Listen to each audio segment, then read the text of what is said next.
Bueno, esta mañana hemos venido bastante temprano y pese a que está con sol, sin embargo, yo estoy sintiendo mucho frío.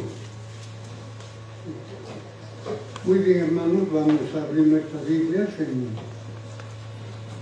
1 Juan capítulo 5.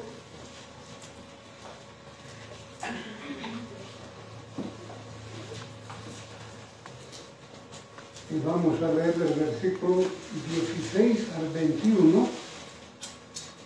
Es la última parte de este capítulo y también de esta carta del apóstol Juan.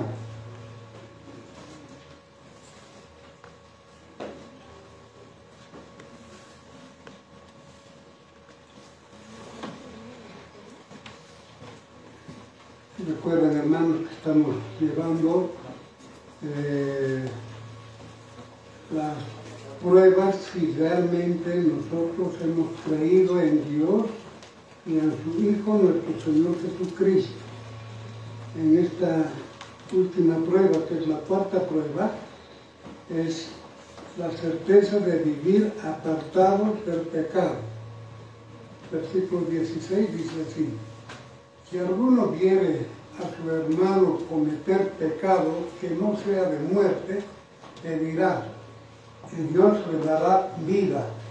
Esto es para los que cometen pecado que no sea de muerte.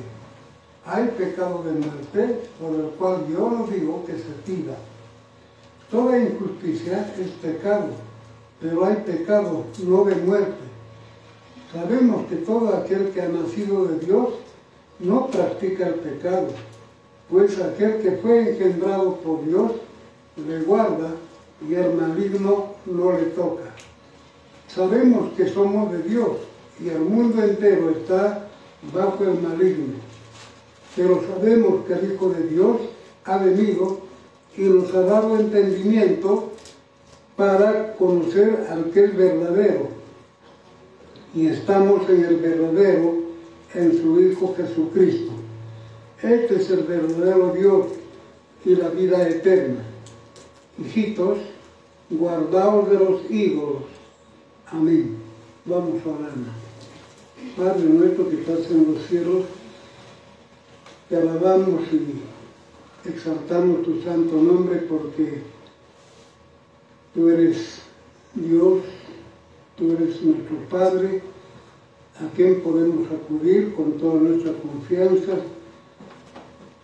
Y también, Señor, poder adorarte porque tú eres tan bueno con nosotros, que tu gracia y tu misericordia siempre están, Señor, porque nosotros, como humanos que somos, todavía cometemos faltas, pecados, pero tú estás ahí, Señor, para socorrernos, para levantarnos y para perdonar nuestros pecados cuando venimos a ti, Señor, con ese espíritu de arrepentimiento. Señor, en esta mañana queremos que tú nos hables a través de esta porción de tu palabra, que realmente, Señor, pues sea tu Espíritu Santo obrando en nosotros de tal manera, Señor, que sea de edificación, que sea, Señor, un desafío para cada uno de nosotros, de tal manera, Señor, que estemos dispuestos para aplicar en nuestras propias vidas.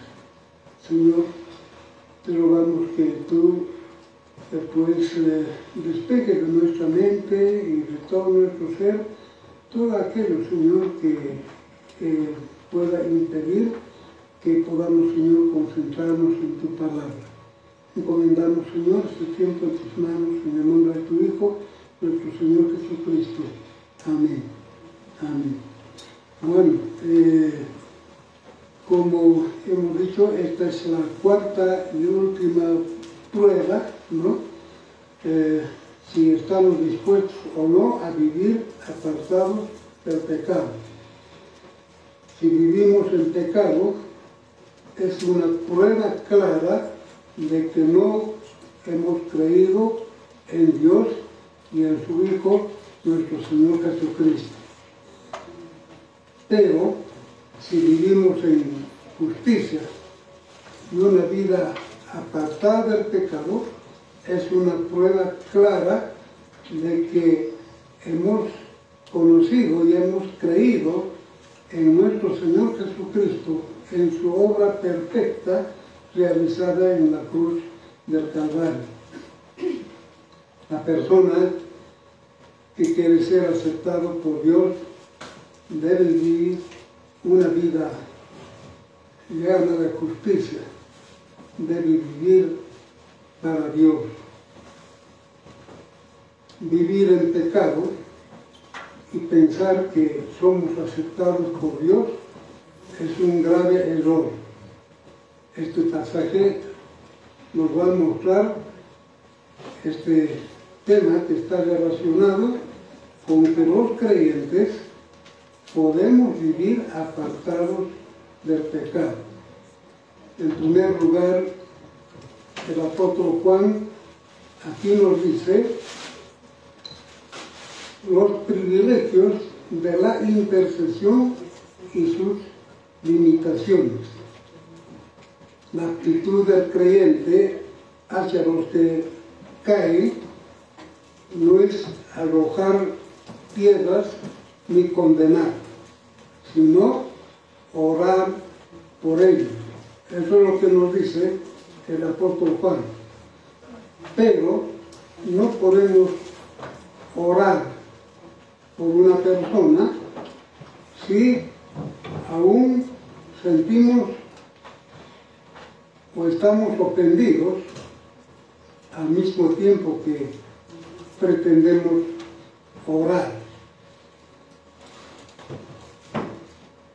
La iglesia debe ser realmente un lugar de sanidad y no de enfermedad ni de condenación.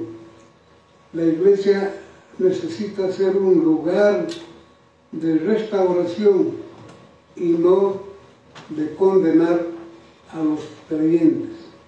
La iglesia debe ser un lugar de intercesión, no de juzgar. La iglesia debe ser un lugar de reconciliación y no de abandonar a los caídos.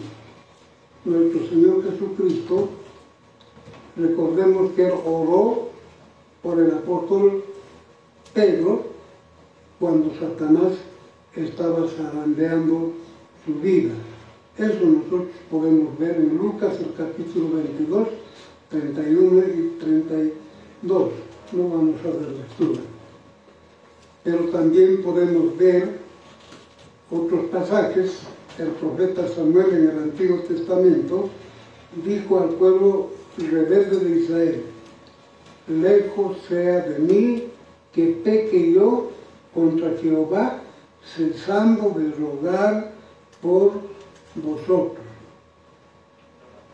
Moisés, el gran líder de Israel, él oró por su nación, Israel, y Dios escuchó sus oraciones y su clamor.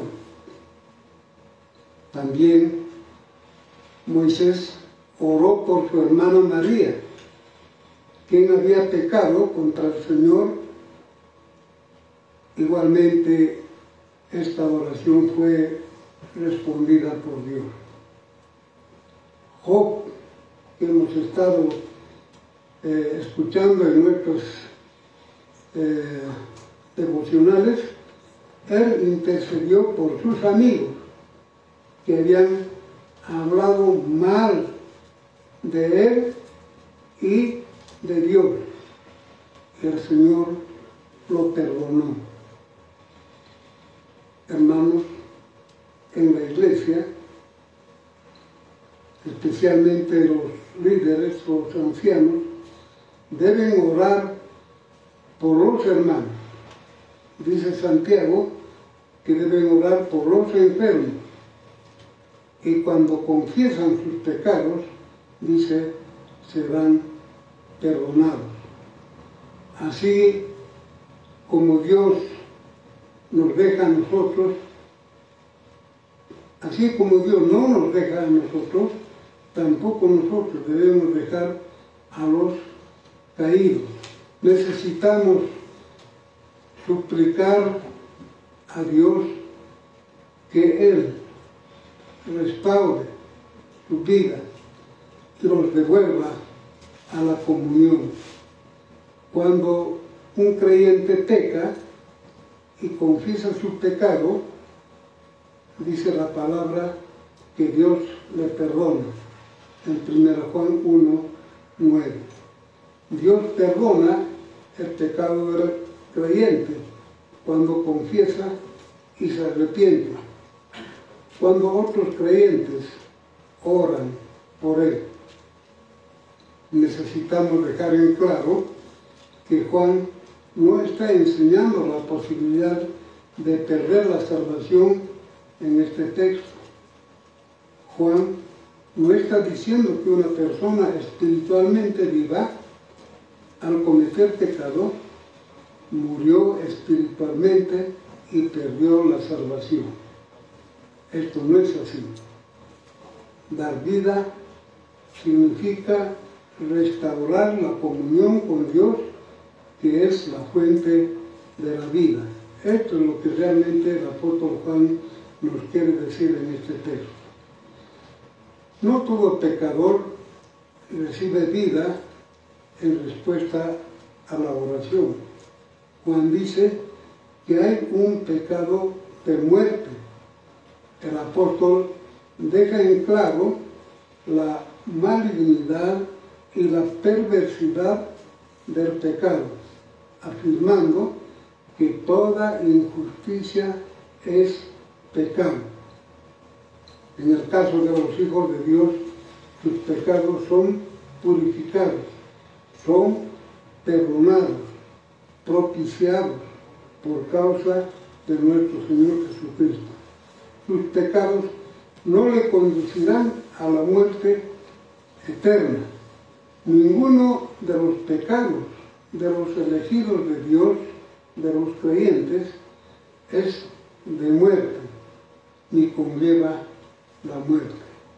Sin embargo, el apóstol Juan habla ahora de un pecado de muerte, para el cual dice no hay perdón en este mundo ni en el venidero.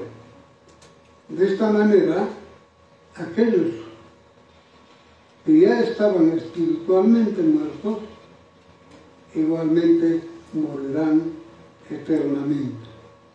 Para aquellos que cometen este pecado, la intercesión no tiene valor, no tiene éxito. El apóstol Juan incluso recomienda a la iglesia que no oren por estas personas. En opinión del apóstol Juan, los que cometieron el pecado de muerte no eran apóstatas, eran impostores, no eran verdaderos hermanos o verdaderos creyentes, eran prácticamente hijos del diablo, no hijos de Dios. Es cierto que alguna vez fueron miembros de la iglesia o fueron considerados como miembros y sin duda, lamentablemente, se hicieron pasar como hermanos. Pero, dice el mismo apóstol Juan en el capítulo 2, versículo 19, ellos estaban con nosotros, pero no eran de nosotros. Aún permanece la gran pregunta: ¿qué es el pecado de muerte? John Stott menciona las tres interpretaciones más conocidas. Dice el apóstol Juan que, o más bien el comentarista John Stott, que el pecado de muerte es un pecado concreto, específico. Basándose en este versículo, la Iglesia romana creó o clasificó los pecados. Seguramente ustedes recuerdan, en pecados veniales y en pecados mortales. Eso es lo que enseña todavía la Iglesia Católica. Por otra parte, el pecado de muerte, dice Stott, que es la apostasía. Aquellos que no se suscriben a esta opinión creen que Juan se refiere a los falsos maestros que salieron de la Iglesia. Este es el pensamiento de Nicodemo, de acuerdo con la interpretación de Calvino. Este pecado es la apostasía, por la cual las personas se alejan completamente de Dios. Prácticamente niegan a Dios y a su Hijo, nuestro Señor Jesucristo. Es por tanto un pecado relacionado con la enseñanza doctrinal, cometido voluntaria y conscientemente, similar al pecado de la blasfemia contra el Espíritu Santo, cometido en los días de nuestro Señor Jesucristo por los fariseos. Es el rechazo final y decidido del que puede salvar, es decir, nuestro Señor Jesucristo. Por otra parte, John Stott dice, el pecado de muerte es una blasfemia contra el Espíritu Santo. Nuestro entendimiento es que Juan se está refiriendo a este terrible pecado, deliberado y consciente del rechazo a la verdad del Evangelio. Este pecado lleva a quienes lo cometen inexorablemente a un estado de torpeza mortal y espiritual incorregible, porque han pecado voluntariamente contra su propia conciencia. Estos tres comentarios hace John Stott y nosotros podemos sacar nuestra propia conclusión al entender lo que dice el apóstol Juan en este pasaje, ¿no? Que más está relacionado con el pecado de la blasfemia. El autor de Hebreos dice que en este caso, en el caso del pecado de muerte, no hay más sacrificio por los pecados, sino una horrenda expectación de juicio y de hervor de fuego que ha de devorar a los adversarios. Este pecado se describe como pisotear al Hijo de Dios, profanar la sangre santificada de nuestro Señor Jesucristo e insultar al Espíritu de gracia. Un lenguaje que claramente apunta a la blasfemia contra el Espíritu Santo.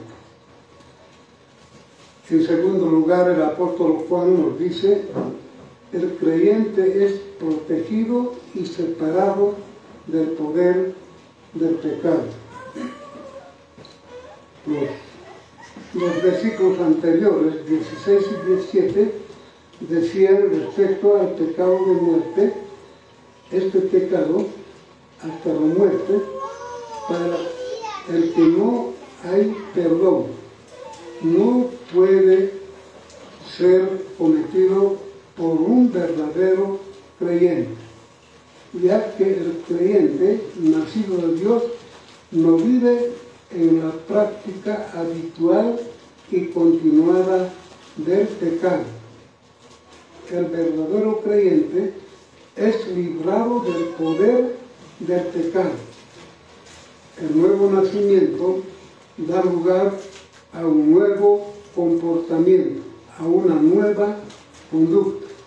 El creyente tiene una nueva naturaleza, la naturaleza divina, una nueva mente, un nuevo corazón, una nueva vida, una nueva familia, una nueva patria. Por tanto, el creyente tiene nuevos deseos, nuevos placeres, se deleita en Dios y en su palabra.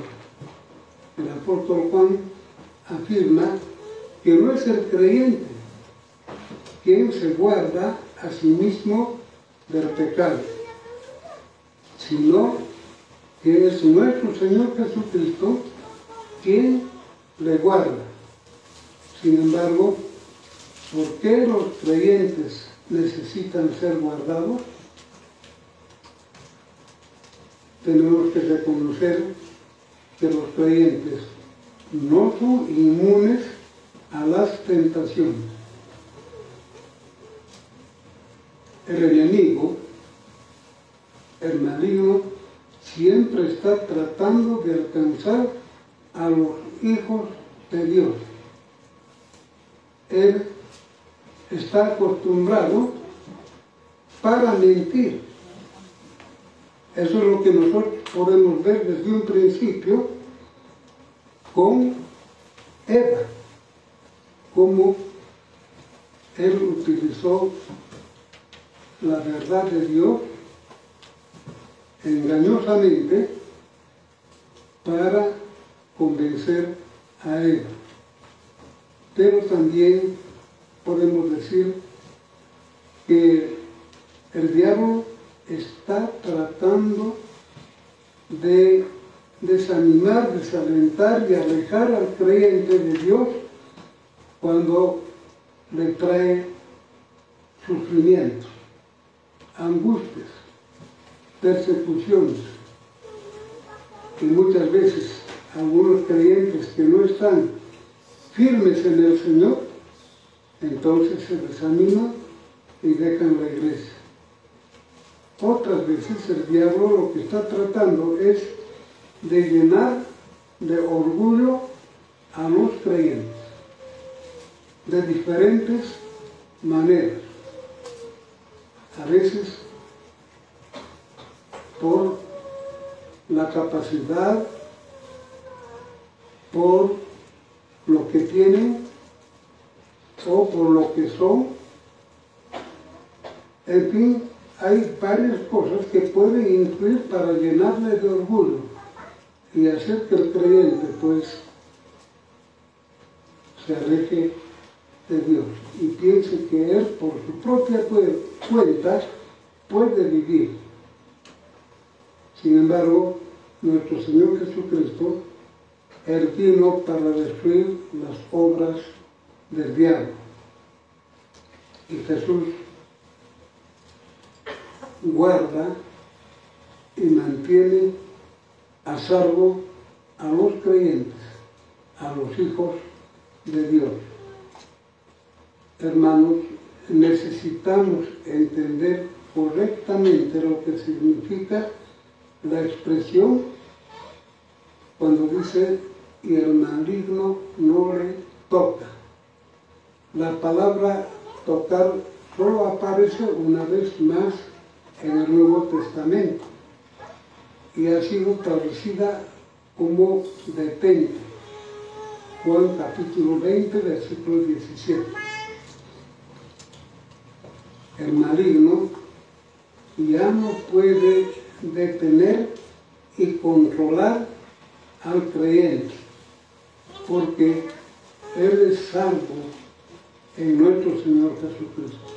Él está cubierto por la sangre preciosa de nuestro Señor Jesucristo. Él está guardado por nuestro Señor Jesucristo. Él es su protector, Él es su escudo. Él es nuestro Salvador y nuestro protector. El maligno no tiene más parte en el creyente, pero el mundo entero, dice el apóstol Juan, está desesperadamente en sus ganas. El mundo está en poder del maligno, está en sus manos, está dominado por él.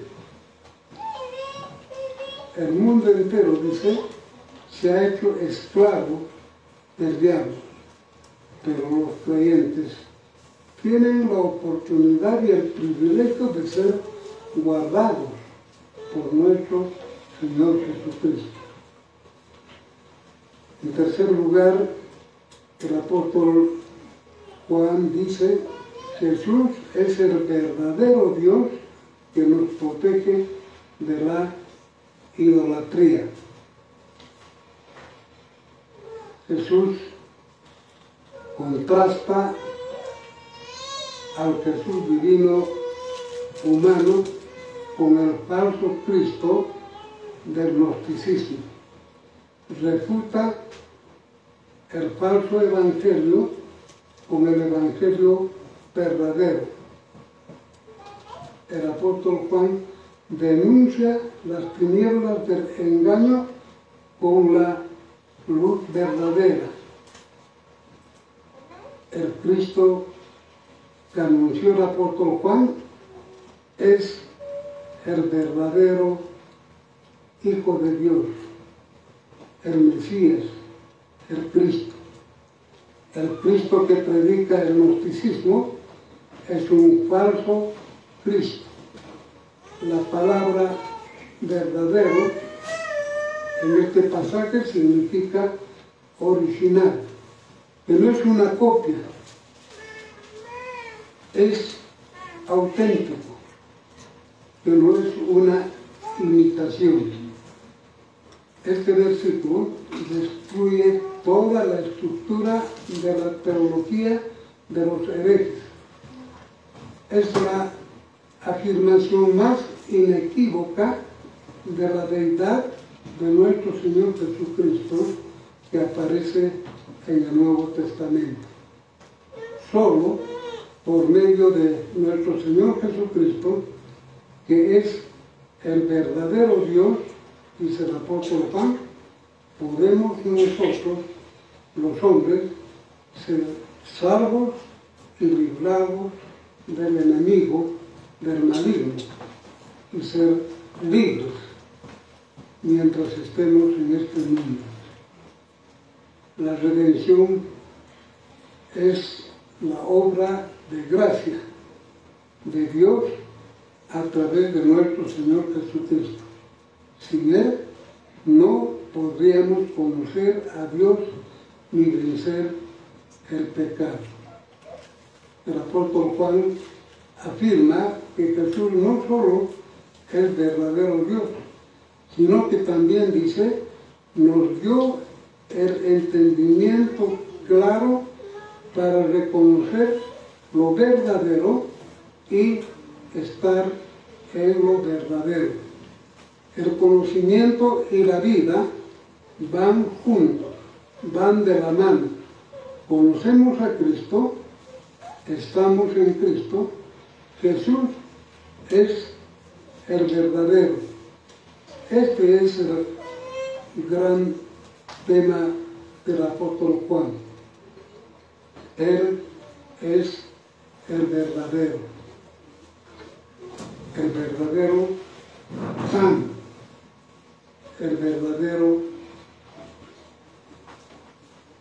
Él es la verdad, Él es la vid, Él es la verdadera vida eterna. Eso es lo que dice el apóstol Juan.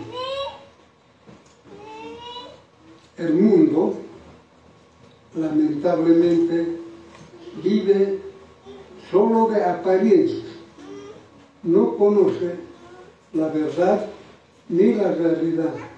Nosotros tenemos la verdad y la realidad. Tenemos a Jesús, el verdadero Hijo de Dios, Dios mismo. Sin Él no podríamos nosotros conocer la salvación ni la vida eterna. Tampoco nosotros no tendríamos la fuerza ni el poder como para vencer el mal, el maligno. El apóstol Juan dice que la vida eterna no es solo una cuestión de cantidad de vida, sino de calidad de vida de los creyentes. La vida eterna es conocer a Dios y conocer a su Hijo, nuestro Señor Jesucristo. La vida eterna tenemos que saber y estar seguros que está en el Señor Jesucristo. Él es la esencia y el núcleo de la vida eterna. Finalmente, Juan, con su ternura acostumbrada, exhorta a los creyentes. Si bien somos guardados por Jesús, esto no nos libra de la responsabilidad de guardarnos a nosotros mismos. La palabra griega usada aquí por el apóstol Juan, pero ahí guardar significa vigilar.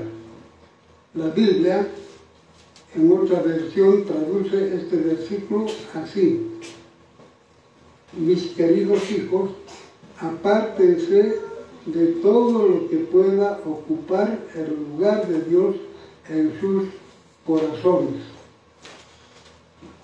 Hermanos, tengamos mucho cuidado con todas aquellas cosas u objetos que significan una falsa adoración.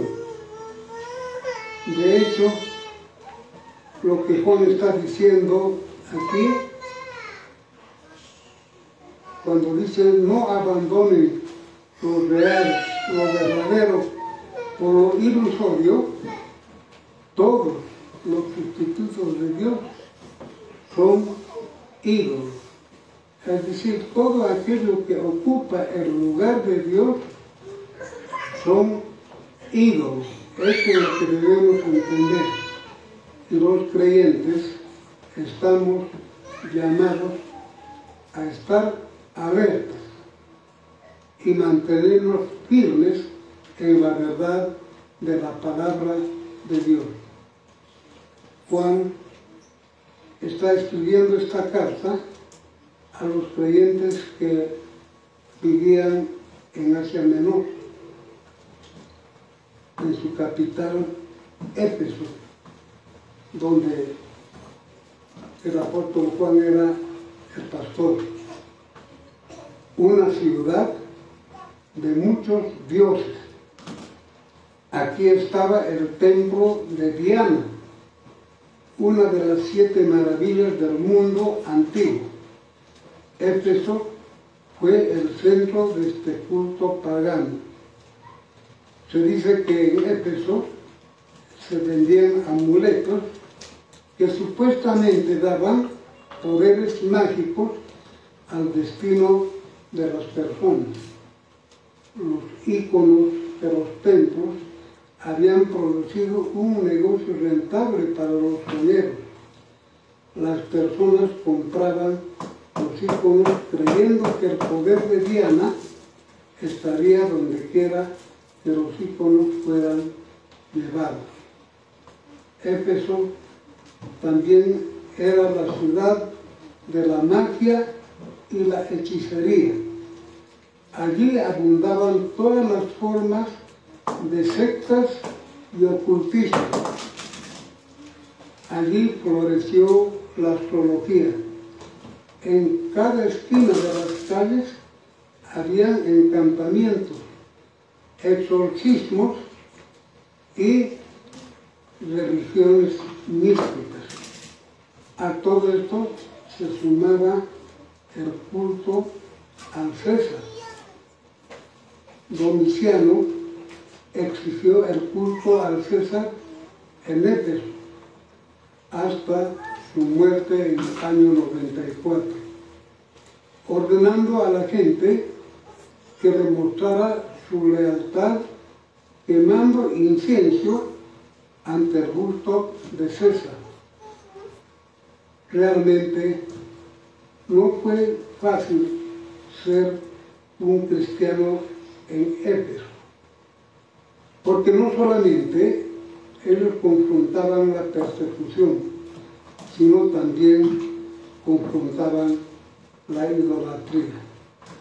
Habían muchos dioses pequeños a los que los de Éfeso estaban acostumbrados a adorar. No es de extrañar que Juan terminara esta su carta con esta solemne advertencia. Los pequeños dioses de la falsa religión, la sensualidad, la magia negra, la seguridad política y la seguridad económica eran prácticamente los ídolos favoritos de los de Éfeso. Los mismos ídolos todavía nos tientan también a nosotros. El dinero, la seguridad, el placer, las personas, las carreras, las posesiones son algunos de los ídolos que pesan y hacen que todavía nosotros podamos adorar a ellos en lugar de adorar al único Dios verdadero. Nuestros ídolos lamentablemente pueden ser cualquier cosa que amenace con ocupar el trono en nuestros corazones, es decir, ocupar el lugar de Dios. Esto es muy importante que cada uno de nosotros debemos examinar y preguntarnos, ¿es Dios quien ocupa el primer lugar en nuestras vidas? ¿O son otras cosas que están ocupando y que son nuestra prioridad? Los sustitutos de Dios pueden demandar mucho de nuestro tiempo, dinero y energía. La adoración de ídolos era una falsa adoración en aquel tiempo, que prometía una vida falsa. Un comentarista, Bruce, decía que los ídolos son conceptos falsos acerca de Dios. Juan exhorta a los creyentes que están en la verdad y que tienen la verdad, la verdadera vida eterna. Dice Juan que deben mantenerse alejados de los ídolos. Y esta es la tremenda advertencia a los creyentes de parte del apóstol Juan, no solamente a la iglesia de aquel tiempo, sino también a cada uno de nosotros. Si bien es cierto que en Éfeso había una cantidad de ídolos o de dioses, también en este tiempo existen, tal vez diríamos, mucho más en cantidad dioses, a quienes muchas veces nosotros, a veces intencionalmente y a veces sin ninguna otra intención, empezamos a adorar. Es decir, que ellos empiezan a ocupar el lugar de Dios Hermanos, Dios es el único que debe ocupar el primer lugar en nuestros corazones. Él debe controlar toda nuestra vida. Eso significa, hermanos, que podemos vivir apartados del pecado. Siempre recordemos que nuestro Señor Jesucristo no quedó en la tumba. Él resucitó en el tercer día, venciendo al pecado y a la muerte. Y si nosotros hemos creído y tenemos a Cristo en nuestros corazones, entonces nosotros podemos vivir apartados del pecado. Hermanos, esta es la cuarta prueba si realmente nosotros creemos en Dios. Si realmente nosotros creemos verdaderamente en su Hijo, nuestro Señor Jesucristo. Hermanos, al terminar esta carta del apóstol Juan, sería bueno que recordemos el contenido de esta carta, que es muy edificante y desafiante para nosotros, los que creemos en el Señor Jesucristo. Recuerdan ustedes que en la primera parte el apóstol Juan se estaba refiriendo a los errores que cometían los falsos maestros, que decían que el primer error era: el hombre puede mantener comunión con Dios aunque esté en pecado. Luego también decía: el hombre no es totalmente pecador ni depravado. Y también decía: el hombre puede volverse sin pecado por sí mismo. Y luego el apóstol Juan nos habla de las pruebas, ¿no? Hemos visto 7 pruebas si realmente nosotros conocemos a Dios. Posteriormente hemos visto 6 pruebas si realmente nosotros amamos a Dios. Y ahora, en este último capítulo, hemos visto 4 pruebas si realmente nosotros hemos creído en Dios y en su Hijo nuestro Señor Jesucristo. Hermanos, esta es una carta que nos ayuda a entender y estar seguros en quién realmente hemos creído y cómo cada uno de nosotros debemos vivir, debemos conducirnos en nuestra vida cristiana. Que el Señor nos bendiga. Vamos a orar. Padre nuestro que estás en los cielos, te damos gracias, Señor, por tu palabra, porque a través de ella, Señor, podemos saber cómo tú, Señor, pues has enviado a tu Hijo, nuestro Señor Jesucristo, a este mundo. Y a través de tu palabra, Señor, pues podemos nosotros estar seguros que Él es tu Hijo, que Él fue partícipe en toda la creación y que tú, Señor, pues has enviado a este mundo para que Él salvara a los hombres de sus pecados y nos diera la vida eterna. De tal manera que nosotros podamos entender que no hay otro medio, que no hay otro en quien nosotros podemos confiar o a quien nosotros podemos acudir, sino solamente obtener la salvación en tu Hijo, nuestro Señor Jesucristo. Señor, recuérdanos y que realmente, Señor, estemos seguros y firmes en que Jesús es el Cristo, el Mesías, el Hijo de Dios.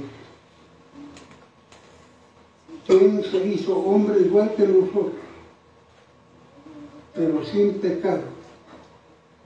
Por eso era el único que podía perdonar nuestros pecados y librarnos y darnos la salvación.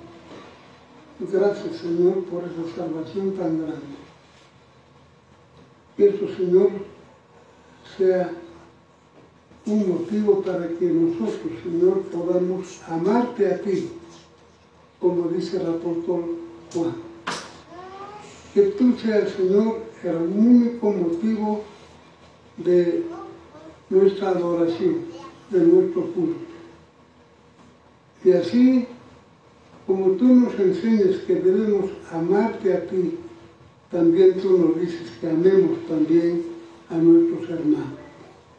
Recuérdanos siempre estas enseñanzas. Encomendamos, Señor, nuestras vidas en tus manos. Te pedimos, Señor, que tú bendigas a cada uno de mis hermanos.